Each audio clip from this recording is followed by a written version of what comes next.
everyone, and welcome to the second episode of Blitz Leaderboard Analysis, where I, Casually Chess, will analyze some of the top games I played against some of the top 100 players on chess.com worldwide in Blitz.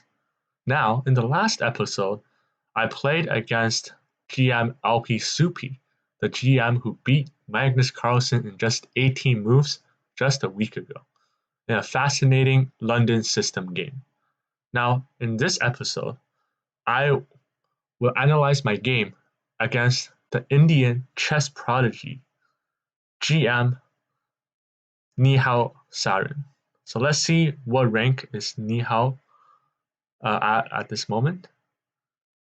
So GM Nihal Sarin right now is currently ranked number 30 on the Blitz leaderboard on chess.com. So let's see my match history against him. Now, before I do that, let's introduce GM Nihal for people who don't really know much about him. So let's search Nihal. Let's go on YouTube. Nihal Sarin.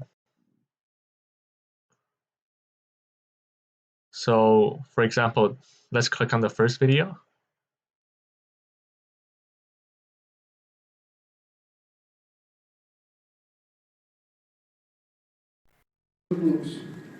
So in this video, we can see that Nihal gets 300,000, 17,000 views on this video alone.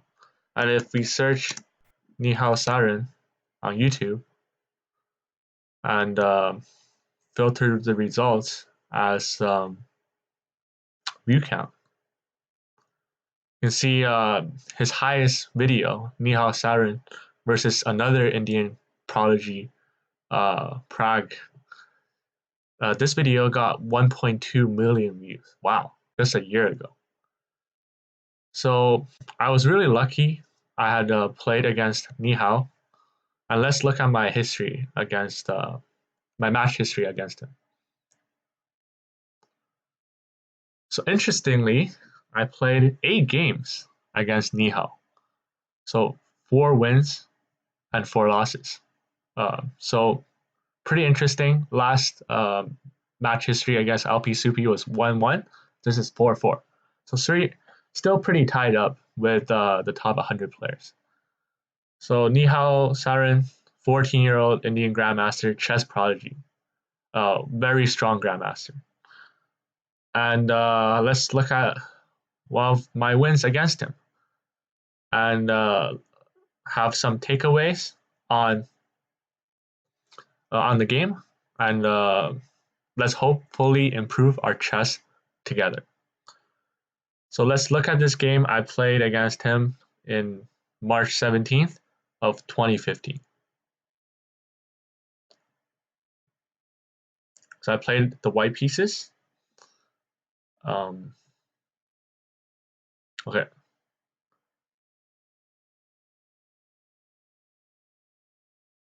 Let's look at the game report.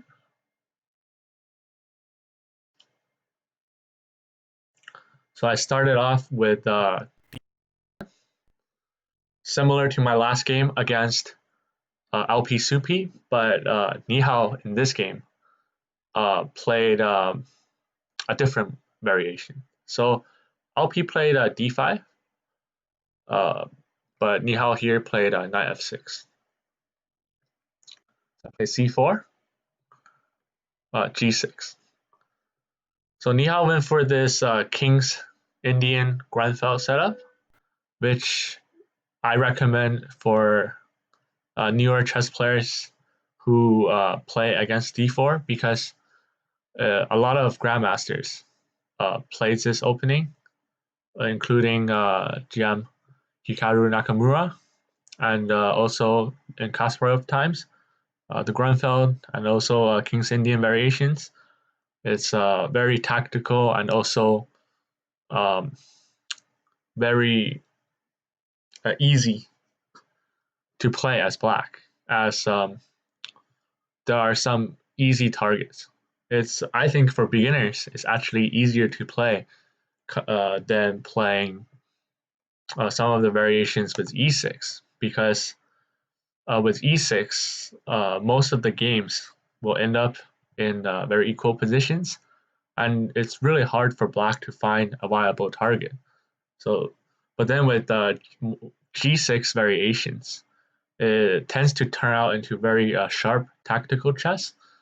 And since when I played Niha at the time, he was just a young player starting to climb the ranks to become a Grandmaster. So I think newer players who play the game should follow his footsteps and analyze some of the games that got him to where he is now today.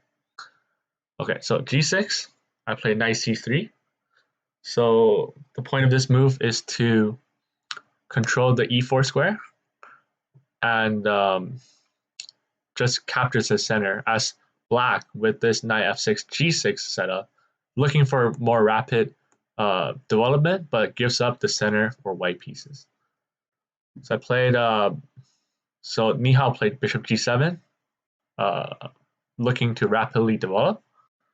I played e4, capturing the center, castle, h3. So here, some of the main variations will continue in knight f3, which is in accordance with chess fundamentals because white here captured the center and is looking to develop and using the space advantage to crush black later in the games.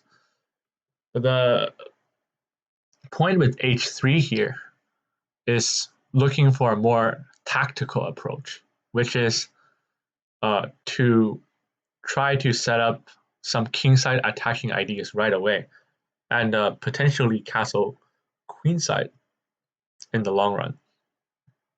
Here, I'll play d6, so opening up the light square bishop and also opening up the knight to develop this way, because here, if black's knight plays something like knight c6, white can attack the knight with d5. So let's say black plays knight c6, white plays d5, black plays knight e5, and I have this f4 idea.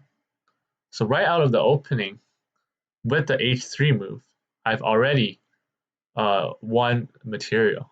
And this is why it's very crucial for black to play d6 instead of developing knight c6 right away. So I play h3, d6, bishop g5. So right now I'm going for an attack on the king side right away. So my plan here is to play queen d2, long castle, and hopefully mobilize all my pieces to king side and formulate an attack before black develops. So knight d7, knight f3, c5, d5. So here, I played d5 here to have this very strong center, close off the center. So if I have some kingside attacking ideas later, I block some of the black's pieces to help the black king because black's pieces are very cramped right now. And this is also why black's strategy now is to try to undermine my center and open up some files for the rook or for the bishops. Because right now, I've kind of overexpanded, and if black can utilize this rapid development he formulated earlier in the opening, he would get very decent chances against white. So b6, so this move is to develop bishop and just further developing, as I don't have any immediate threats right now. Bishop d3. So here, instead of going for the queen d2 idea, because in this position, even if I go for the kingside attack right away, it still takes a long time for my pieces to mobilize. So I've decided to go for bishop d3. It's a much safer idea to just utilize my space advantage and hopefully try to slowly outmaneuver black. So black plays a6. So here Nihao has kind of finished development in the opening and needs to find a plan for the middle game. So I think a6 is a typical idea in these positions because of the strong pawn on c5. Black's idea tends to be to push b5 and open up this queen side with the queen going to a5 and using this queen on a5 to attack this knight and using this bishop to attack the knight as well. So because I'm lacking in development right now, black can set up a rapid attack later on in the game. And I want to point out that this a6 idea is usually for these c5 structures with black. Another setup with black in these King's Indian opening setups is to play e5 instead of c5. So let's say if the pawn is here and the pawn is here, then in those positions, black would typically try to push for a kingside attack. But with the c5 being played, this pawn really helps black strengthen some queenside attacking ideas. So I play a4.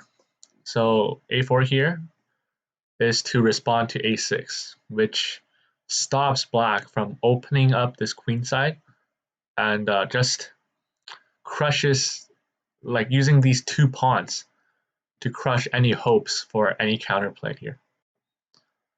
So black plays bishop b7, just developing. A castle develop as well. Rook e8. So now, because of a4, black's whole queenside attacking ideas are dead basically, and black needs to have other ideas. So because black is still a little bit faster in development, he has this idea of opening up the center and giving this rook some space to attack the center. The rook e8, knight d2. So here, because the rook is potentially threatening my center, my knight is guarding this e4 pawn, which holds the center together, and my knights, the two knights and the bishop, holds the center together. So here, Nihao plays h6, very nice move, just kicking all my pieces back, forcing me to reorganize and think of a plan to attack. So bishop f4. So this move, instead of playing something like bishop e3, the point of this move is to stop black from playing e6. So I can just take the d6 pawn. So e6 is this very common theme in this opening. And if I play bishop e3, black can just play e6 here without guarding the d6 pawn. So bishop f4 keeps black in check and wastes black a tempo to guard the d6 pawn. So Nihao, seeing this, goes for e5. I think this attack is kind of hasty at this point because right now, even though white is slightly better because of the space advantage, and also white kind of equalized in development here. Black had the rapid development advantage in the opening, but now black didn't make anything out of it. So white is just slightly better. But that doesn't mean white is winning because I still have to find a clear attacking idea. And it's not very easy to break through black structure, as if I attack the queen side with some b4 ideas, let's say, then I open myself up for some ideas of black moving the knight back and using the bishop to pin my knight and the rook. So it's really hard for white to set up any attacking ideas now, and maybe black should try to have an ideal setup before opening up his position. Because right now white is the better, uh, having the better position here. And if black opens up the position, it gives white many targets to attack. So e5, d takes e5. So this is a mistake by the computer, which I think is correct because here, after e5, white's space advantage is completely realized. And with something like a simple bishop e3 retreat, white can comfortably develop and hope for a queenside attack or a kingside attack. And furthermore, as I was pointing out before, if I had b4 in these kind of positions, black had this really nice diagonal for the bishop to use later in the game, as black cannot really use the light square bishop because my pawns blocks this light square bishop. So the dark square bishop is very nice in these positions. But after e5, black is blocking his own very nice bishop. So this gives black no breakthrough ideas, and it's just white completely going for the attack and black going completely for the defensive after a simple bishop retreat, such as bishop e3. But here, instead of doing that, I played d takes e6. So I helped black open up this file again, and I also helped black open up this file. So this is why the computer says d takes e6 is a big mistake, and it gives up all of my advantage I've accumulated through the opening, and now it's an equal position. So rook e6, very nice move, guards the pawn and also attacks my e4 pawn in the future. But the only good thing that came out of d takes e6 is that black's d6 pawn now is very weak because I can attack it with the bishop and also the queen later on. And also my two pawns here kind of pins, locks this pawn from ever breaking through. So this is a long-term weakness for black to be aware of, but the activity I've given black by taking the pawn is more than the advantage I've gained. So knight d5. So here, knight d5, I've threatened to attack this rook if black takes the d5 pawn, the d5 knight, which Ni Hao did, which is a mistake because right now my bishop is attacking this pawn and the rook is guarding it. And also my e4 pawn is a potential target with this bishop's file open in the long run. So my knight is kind of stuck here, and I couldn't really move anything. But after taking d5 with the knight, and after e takes d5, I lock black's light square bishop once again. And also, after rook f6, this rook is in a really awkward position as it blocks this really nice bishop from attacking my rook.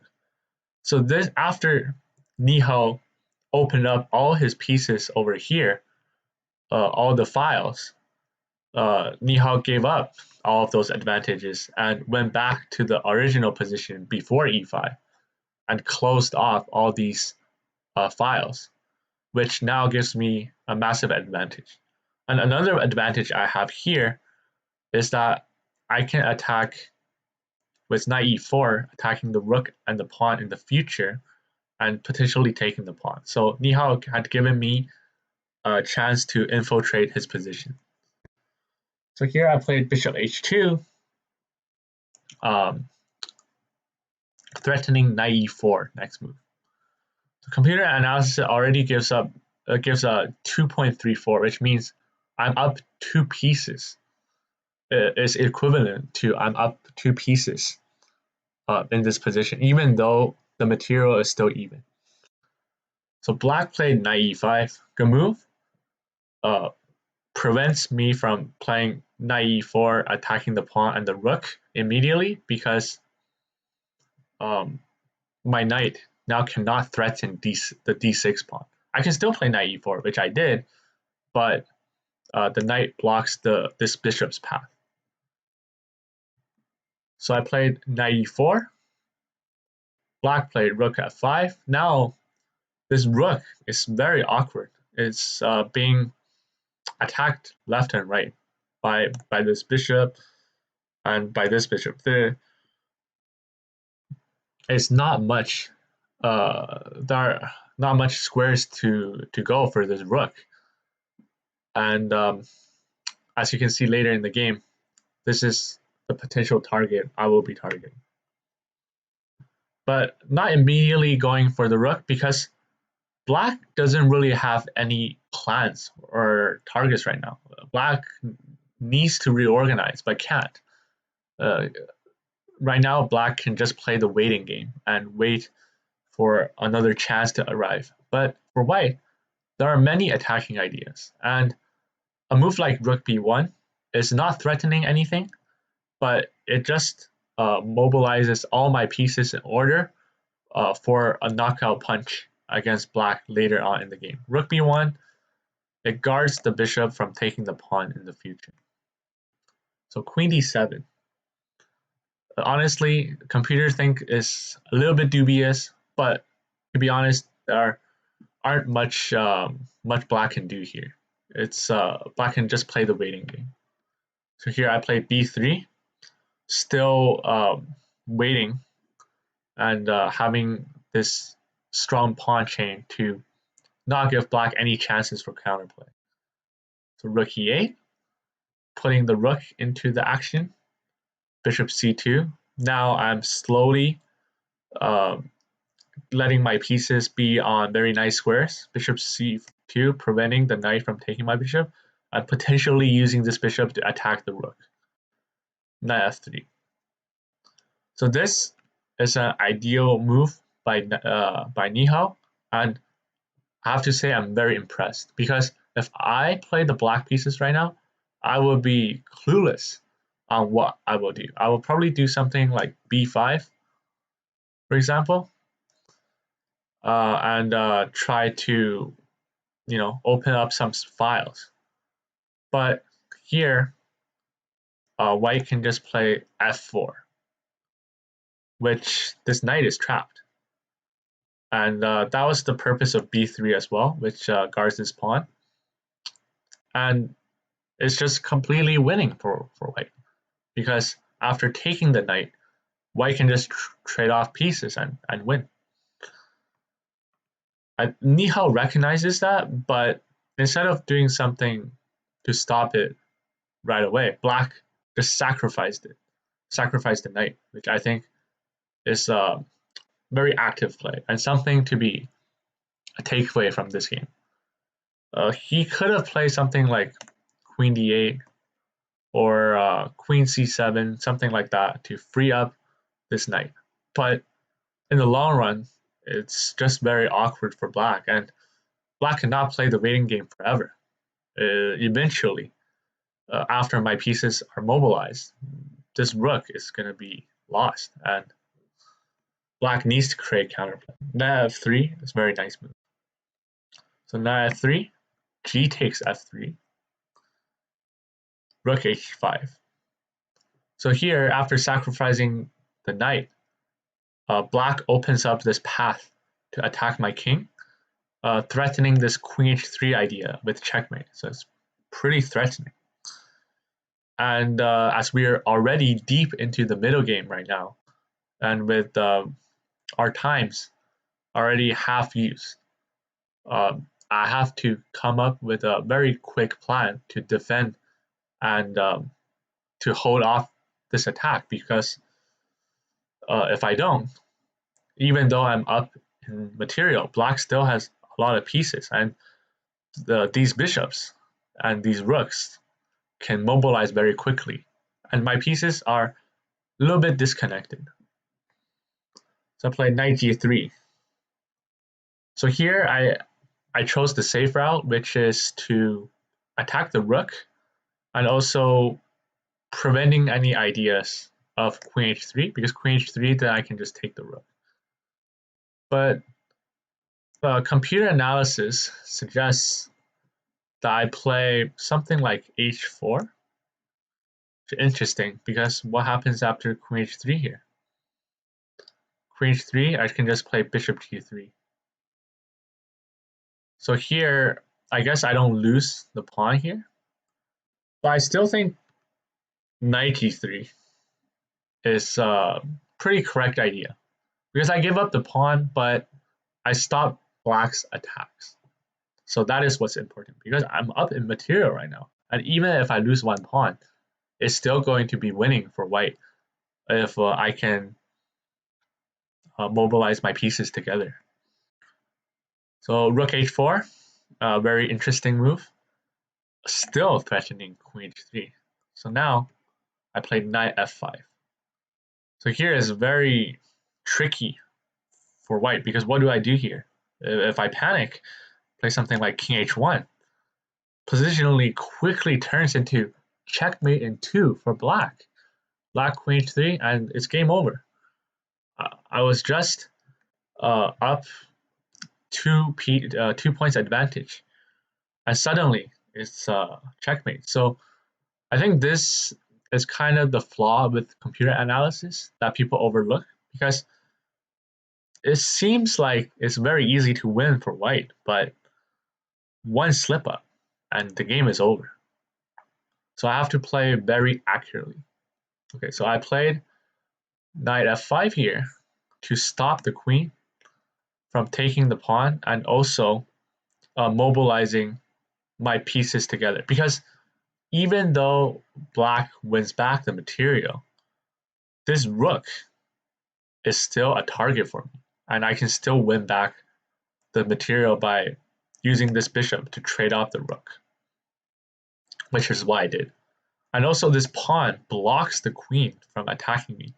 So now, even though I gave up the material, black's pieces are immobilized, and I will be still up in material in the long run. So that is the why knight f5 was such a great move.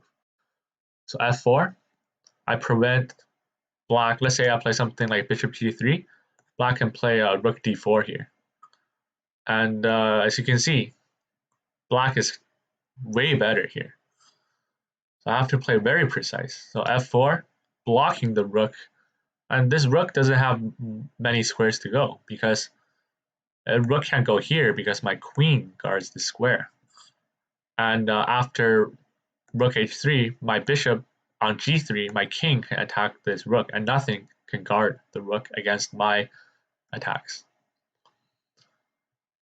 So Nihao played rook h3, grabbing the pawn, bishop g3, blocking the rook from any escapes, and with the plan of king g2. Rook g3, there's no choice. Better to give up this rook and come up with another plan. F takes, bishop d4 check. King g2. So the position now, I'm not up as much material as before, but it's very easy for white to play here, as black has many targets. For example, this pawn is very weak to my queen and bishop attack in the future. And also my pieces are very connected and actively placed. This bishop here blocked by my pawn chain, and this queen here blocked by his pawn. So really, black doesn't have much to do, and black has to go into the waiting game once again. And this time, because of such few pieces, it's not easy to turn the game around anymore. So Nihao tries his best and goes for rook e3, maybe maneuvering the queen this way to attack the pawn in the long run. Rook e1. Computer says it's dubious move, but I think it goes with the heart of this position, which is I'm up in material. I trade off these attackers, and white will be winning here. Queen e6. When he played that, I was like, wow, did Nihao just blunder his queen? But I tried to play this, d takes e6. Um, the computer wouldn't let me. And if this was an actual game, I would have lost here because if I take the queen, Nihao in an actual Blitz game could just take my king and boom. Even though I'm in a big advantage, I lose the game. But fortunately, this is on chess.com where illegal moves are not permitted. And so I didn't play takes e6. So queen e6, very nice, threatening some tactical ideas and also protecting the rook. So I play queen d2, connecting these rooks and just protecting my pieces for a longer regrouping and an attack later on. So b5, a desperate attempt for a final attempt to win the game, to open up this file. But even though black can take, I can still take back, and still hard to open up any structures here. A takes, rook e3, eliminating black's attackers. Bishop e3, queen e2. So in this position, black is completely locked off, and there's not much he can do. Too few pieces to organize any attack, and it's just going downfall from here. h5, desperate attempt to organize some attacks. I just take and attack the pawn. Here, black has no ideas to counterattack. So bishop d4, hoping I will play something like queen f5, have some queen e2 ideas. But even in this position, black still can't make something happen. Maybe if I play king h3, black can have some maybe queen e8 ideas with some bishop pinning the queen. But there's not much black can do. So I play bishop f5, not even giving black any chances of counterplay.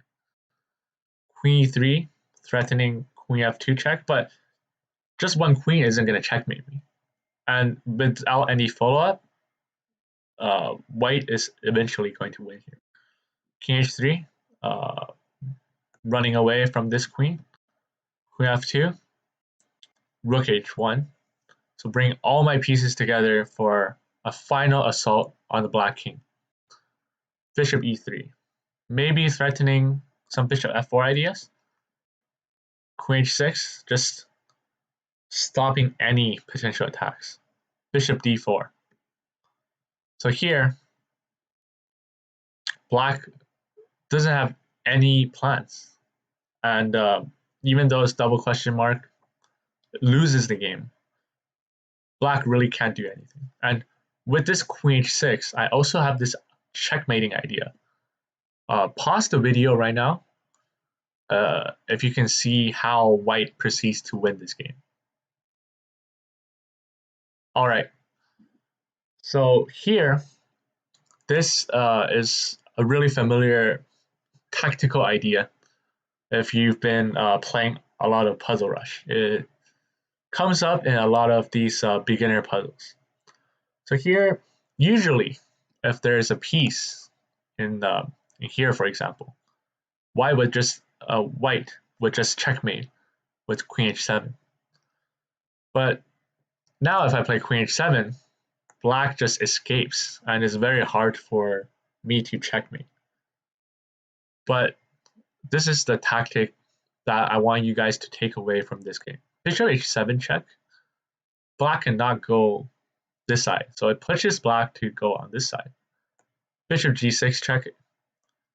King g8. Queen checks again.